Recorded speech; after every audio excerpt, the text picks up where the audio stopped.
Memorial Day and veterans nationwide are being celebrated and honored for service given in defense of rights of all others.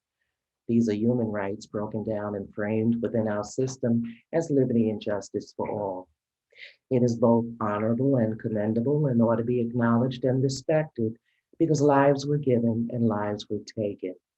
But there's another war right here on this soil in which the victims of that war remain captive, held in prisons for fighting a fight that not only demanded liberty and justice, but self-determination for its people.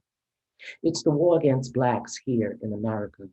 And the casualties of that war are continually displayed before our faces on video, being murdered by state-sanctioned police. And though we have acknowledged this war against us, we have yet to declare a Memorial Day of our own, where we acknowledge our murdered men, women, and children murdered in a war they had not enlisted in. Murdered in a war they did not know had been declared against them, as they pleaded in asking, "What have I done?" They wanted to know why they were being beaten and brutalized and murdered, what crime they committed deserving of such acts. So as you salute and celebrate the veterans of this country, remember them as well.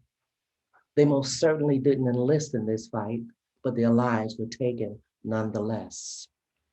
And while America has released her prisoners of war as she battled against foreign countries, those fighting for Blacks and the freedom of all oppressed people remain locked up as a prisoner of war, which is still ongoing.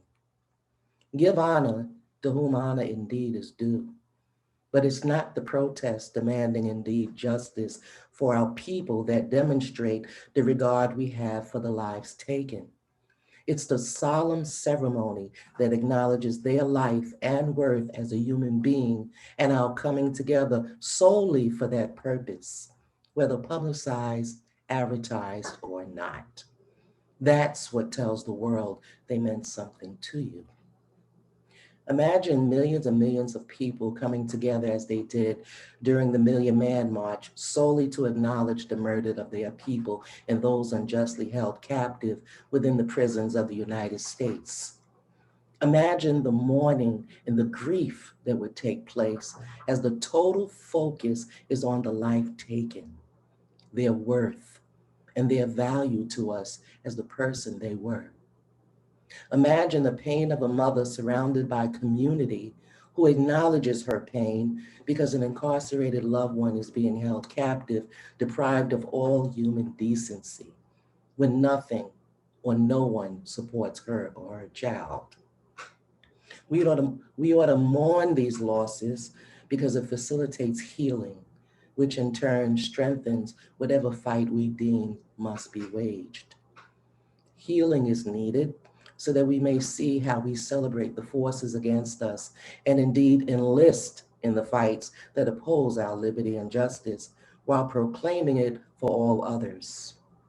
Healing is needed to rightly discern who our enemy is because they come in many different shapes and colors just as we do. So it's easy to prop one of us up as a representative for the rest. The trauma we've incurred as a people has been so great and so deep that we cleave to what destroys us, afraid to turn it loose because it's all we've ever known to rely on. We don't rightly see ourselves because we have to take the good with the bad and indeed the ugly. And what stands out first and foremost is the ugly because our stories are told by those who seek to kill us. And we don't believe our own teachers and prophets until they've killed them too. And while we celebrate their lives and the words they speak as true, we cleave to a system that wouldn't even allow us our pain. Get over it is what they tell us after state-sanctioned police murder us in public and on video, which they keep hidden until demands are made that it be released. This is not done just to a family, but it is the intention concerning us all. And if we don't see it as such, then we are not on the same page within these fights for justice.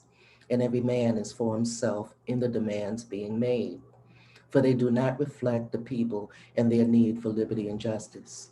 They are individual needs for individual cases imploring all others to help get what is owed and due.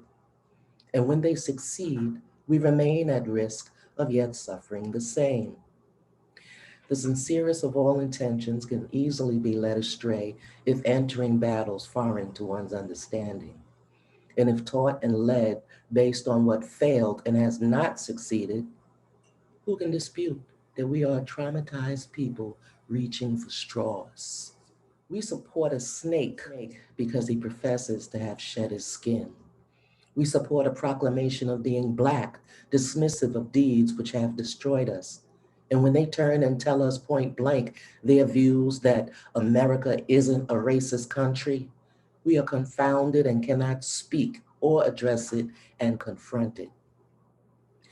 Nobody cognizant of America in the history of this country and its founding or beginning could make such a statement, whether speaking on the former days of America or its present.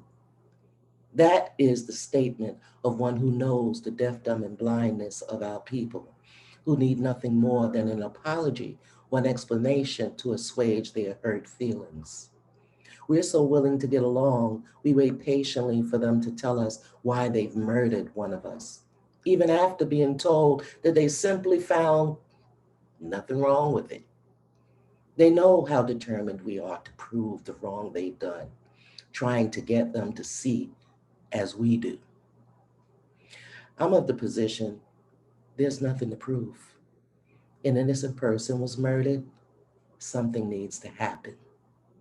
And to date, it hasn't happened. If you are accepting of baby steps concerning a murder by police and accept being told that what's being offered in regards to police reform does nothing concerning what truly needs to happen, while allowing great celebrations and proclamations as to what one man's murder did for us all, you're not on the side of justice. You're on the side of those seeking to maintain the status quo, keeping a system just as it is.